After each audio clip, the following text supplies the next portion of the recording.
Hello everyone. I hope everyone enjoys extended spring break. Today, I'm going to introduce how to test hypothesis.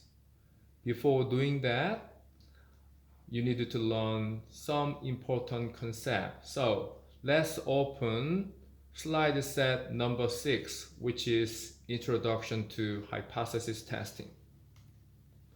Now, as you remember, I covered central limit theorem before the spring break.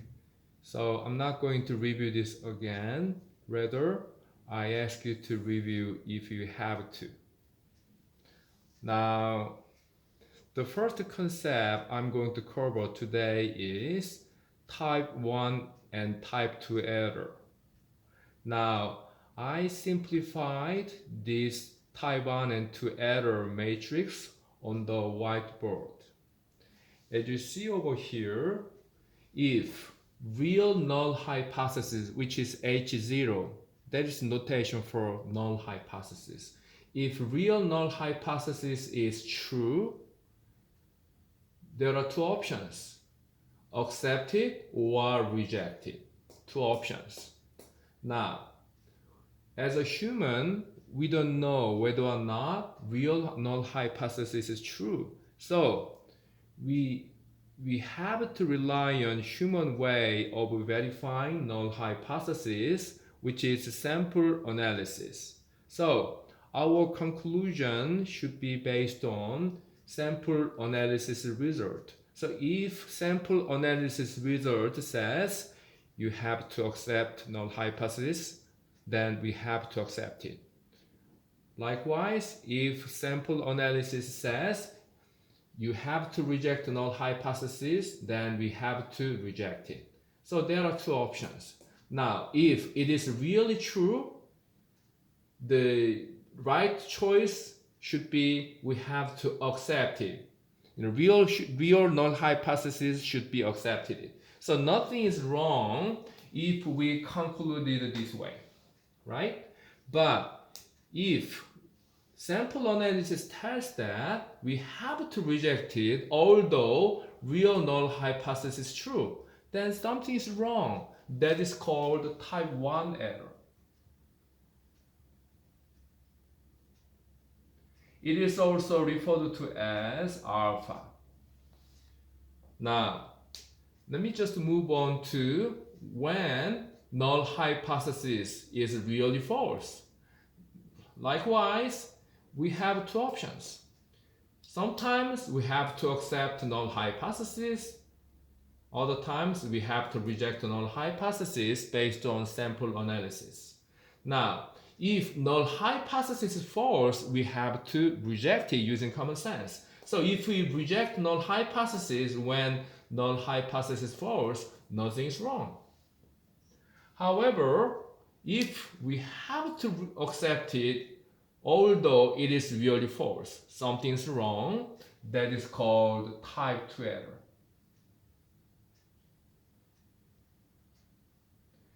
That is also referred to as beta. Now, let me focus on type 1 error, which is alpha. And actually, in the research world, researchers know that their alpha level is regulated. So, simply put, they are allowed to make a mistake up to a certain level, okay? But if their mistake is beyond a certain level, their conclusion is not reliable. Now, as I said, alpha level is regulated. So we regulate alpha level. In the social science, the acceptable alpha level is 5%. Okay? So you are okay as long as your possible mistake is up to 5%. But if your possible mistake is 6%, 7%, 10%, or even 20%, your conclusion is not really reliable. Okay? So, you know, every researchers pay attention to rejecting null hypothesis regardless of their research question, because as you will learn today, the way to prove their argument is rejecting null hypothesis. You know, as a reminder, null hypothesis means there's no effect of independent variable on dependent variable. Okay? There's no effect. Or there's no relationship between variable A and variable B, which is relational hypothesis case. But anyway, we have to begin with null hypothesis in our research process and hoping that at some point we can reject null hypothesis and going back to our original hypothesis, which is alternative hypothesis, and that's all researchers hope. So all researchers like to reject null hypothesis and go back to their alternative hypothesis. In most cases, alternative hypothesis is their original hypothesis. So they have a keen interest in rejecting null hypothesis. That's why we are regulating the level of alpha level, which is the amount of mistake they are allowed to make. However, another kind of mistake, which is called the type 2 error or beta, we do not regulate that simply because no researchers are interested in accepting null hypothesis. You know, they don't like to accept null hypothesis. That's not the way to support their original hypothesis. So because of that, we regulate type 1 error. We pay special attention to type 1 error, and in the social science, 5% is acceptable alpha level. Okay, so let me move on. Now, when nothing is wrong, this checked quadrant, this quadrant is, as you see over here, this is called confidence level. So alpha level and confidence levels are actually flip side of a coin. So if alpha level is 5%, the confidence level is 95%. They are flip side of a coin. If alpha level is 7%, then their confidence level is 93%. So when from time to time you may read the newspaper article, it says with 95% confidence level, voters in a certain area supported for Republican or Democrat candidate, which means actually 95% confidence level means they are possibly making 5% mistake. Okay, they are talking about the same thing, but newspaper reporters are more they tend to use confidence level because they don't care about hypothesis testing. But for me, as a researcher, quasi-researcher, we are interested in testing our hypothesis. So instead of using confidence level, we tend to use alpha level or type 1 error. Okay, so let me move on. I am going to briefly review what kind of hypotheses are out there. Now, as you saw over here, and actually as you remember during the review session, I briefly touched these things. Let me just quickly review what they are again. There are two types of hypotheses, causal and relational hypothesis. Causal hypothesis is simply there is a clear direction between independent and dependent variable like this. However, from time to time, we are constructing different kind of hypothesis, which is relational hypothesis. Typical example is there is a relationship. relationship between gender and income. We can say that. Now, this is typical example for relational hypothesis. Let me move on to the second one. Null hypothesis and alternative hypothesis I briefly reviewed during the review session at the beginning of the class. The null hypothesis, again, regardless of your hypothesis, researchers are supposed to begin with the null hypothesis with the hope that they can reject the null hypothesis in the middle of a process.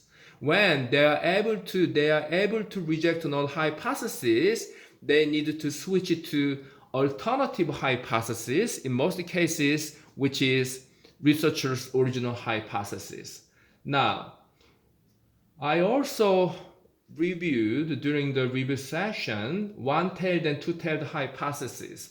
One-tailed hypothesis is theoretically related to causal hypothesis. Two-tailed hypothesis is typically theoretically related to relational hypothesis. However, in the researchers' world, there is a convention that researchers are supposed to follow, which is, sorry, let me just go back to the previous slide, which is because of being more conservative and robust, researchers are supposed to test their hypothesis as a two-tailed hypothesis testing. Okay, again, compared to one-tailed hypothesis testing, two-tailed hypothesis testing is more robust and conservative, which is what researchers are supposed to test their hypothesis with. Okay, so with that in your mind, let me move on. To show you step by step in terms of how to test hypothesis, I'm going to use this example. Take a look.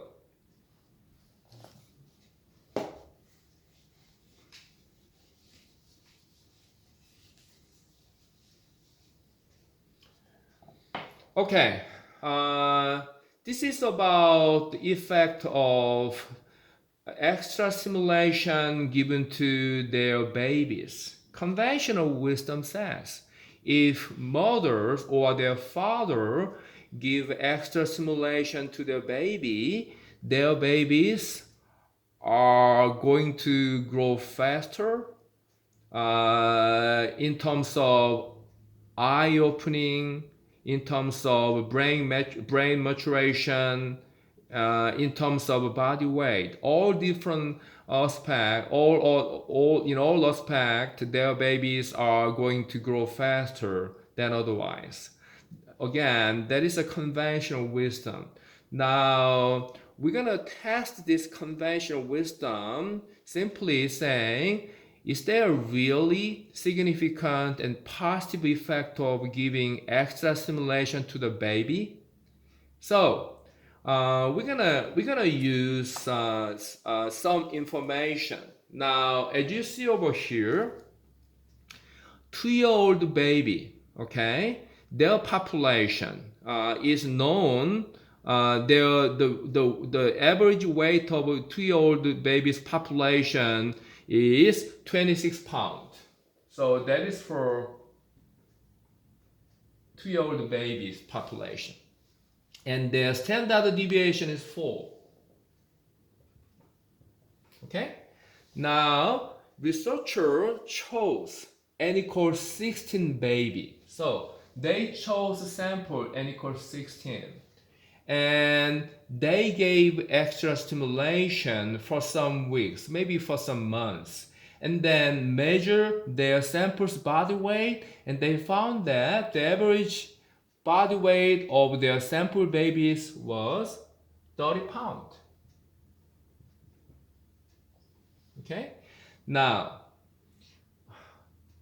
we're gonna test whether or not this sample baby's body weight is evidence for the significant effect of 2-year-old baby population.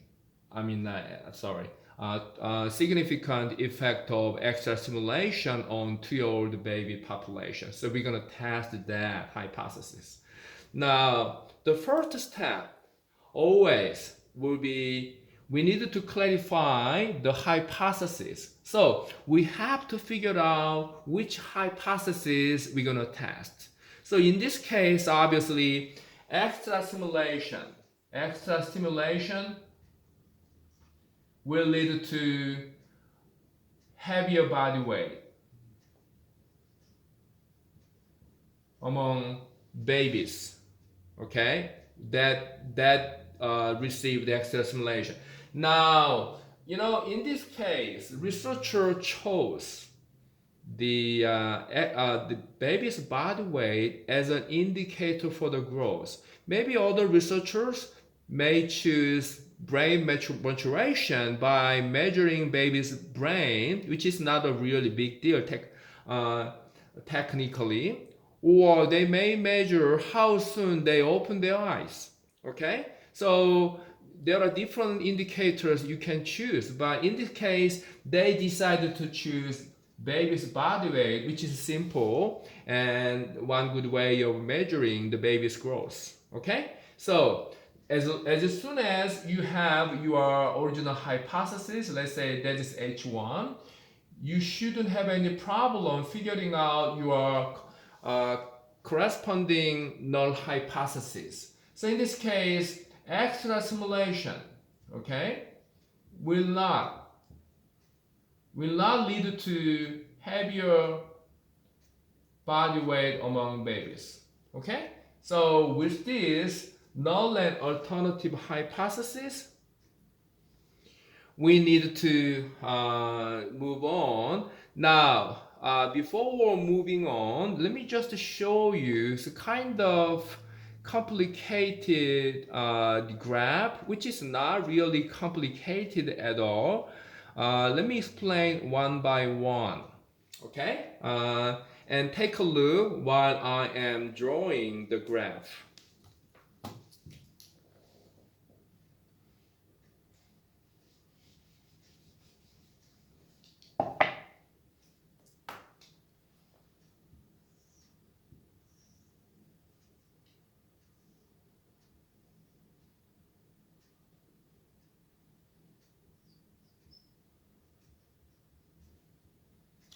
Okay, you saw that I shaded the tail area this way, okay? There is a simple reason. You're gonna draw this graph and shade this way a lot when you test the hypothesis, simply because this shaded area, that is called the critical region, okay? It's called the critical region. Critical region. Now, since we shaded two tails, it is two-tailed hypothesis testing. Sometimes we shade only one tail here or the other side. That is called one-tailed hypothesis testing. So whatever that is, we are supposed to do some calculation job. We're gonna do after this. But anyway, when you calculated our statistic,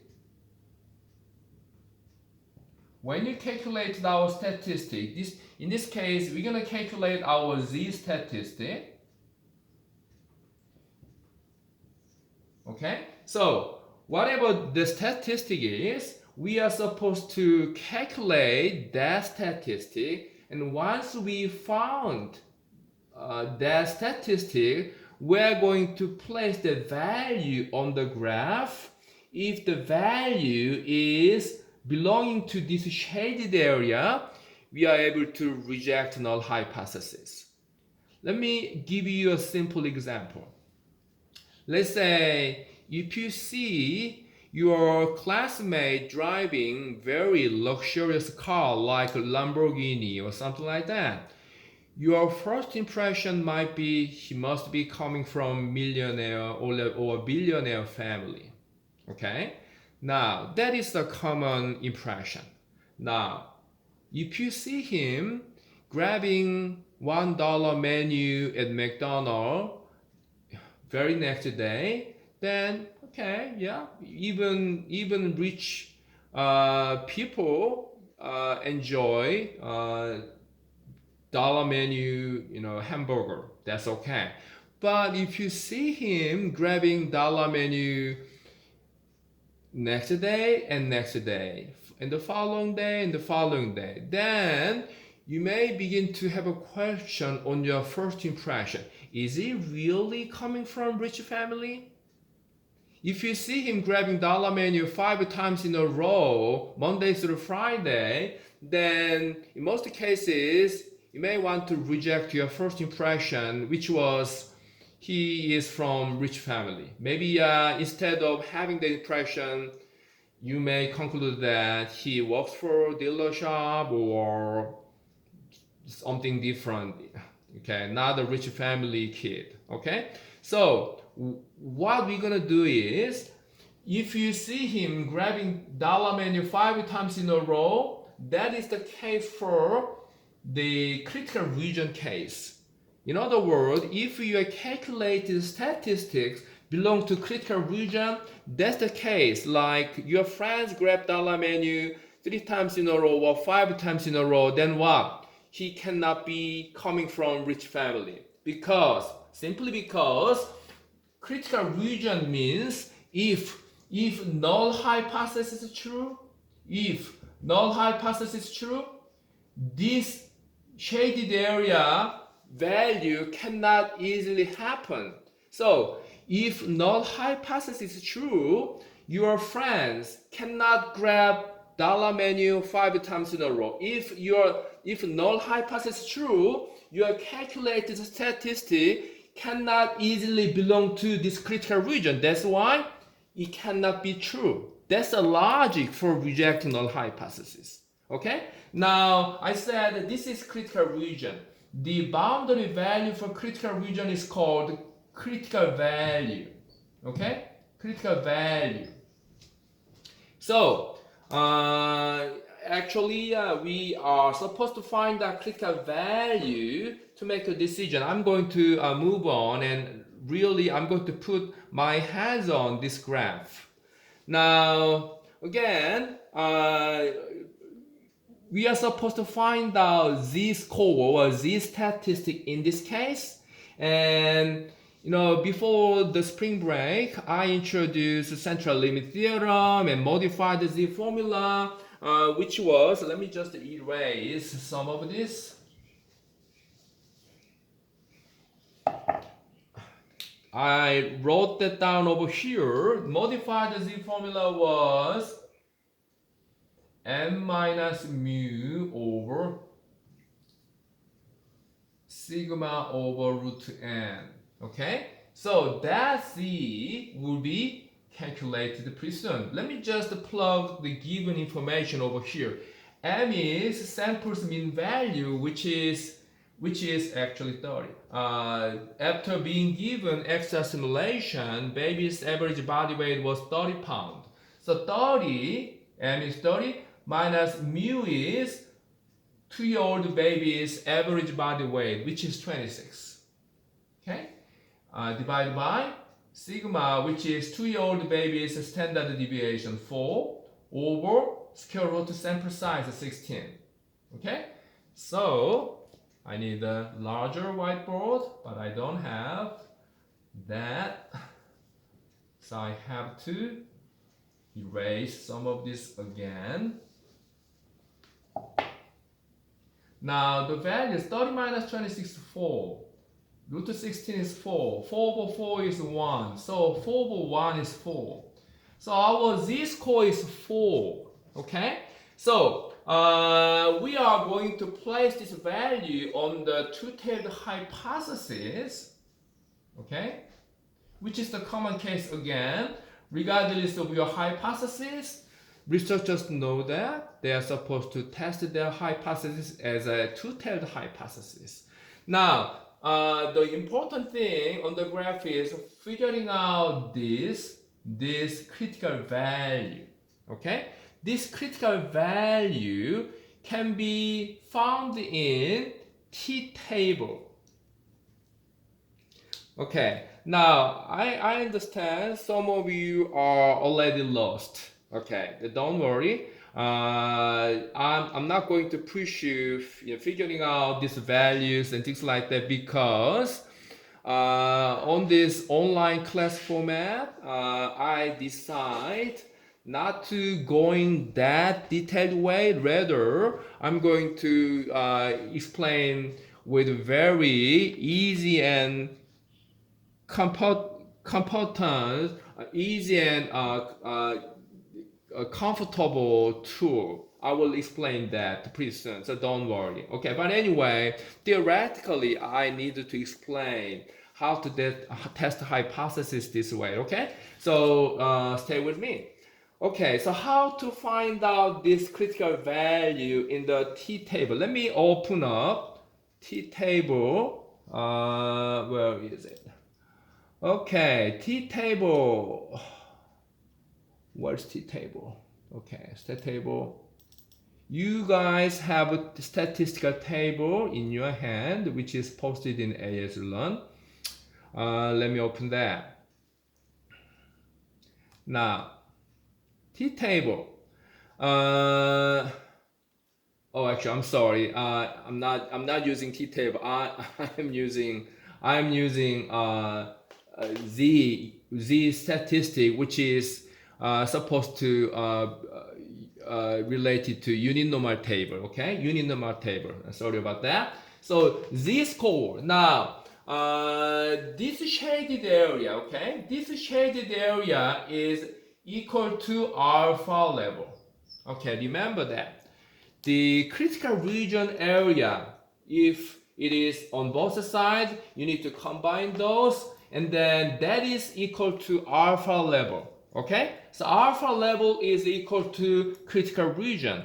Now, to test hypothesis, we have to clarify the level of alpha, which is possible mistake we can make. So common possible mistake we can make in the social sciences, again, 5%. Okay, so alpha is 5%, which is equal to this combined area. Now, combined area 5%, which means 2.5% each, right? 2.5% each. Now, in the unit normal table, we can find this boundary value because, this is nothing but tail proportion. 2.5% tail proportion. We are searching for 2.5% in the tail proportion column, which is here. So I'm going to search for the 2.5% in the tail proportion column. 2.5%. Okay, now this is tail proportion column. Now there's a 2.5%, 0.025. Its corresponding z-score is 1.96. Okay, so this is 1.96. This is negative 1.96 in terms of z-score. Okay, so in the graph, we are able to clarify critical value for critical region. So we are ready to put our calculated z-score, which is 4. Now, when we place calculated z-score on the graph, which is inside of a critical region, okay? Inside of critical region, which is bigger than 1.96, which is on the right side from 1.96, which means it belongs to critical region. Now, remember the meaning of a critical region. The meaning of a critical region is what? When null hypothesis is true, this value cannot easily happen in the critical region.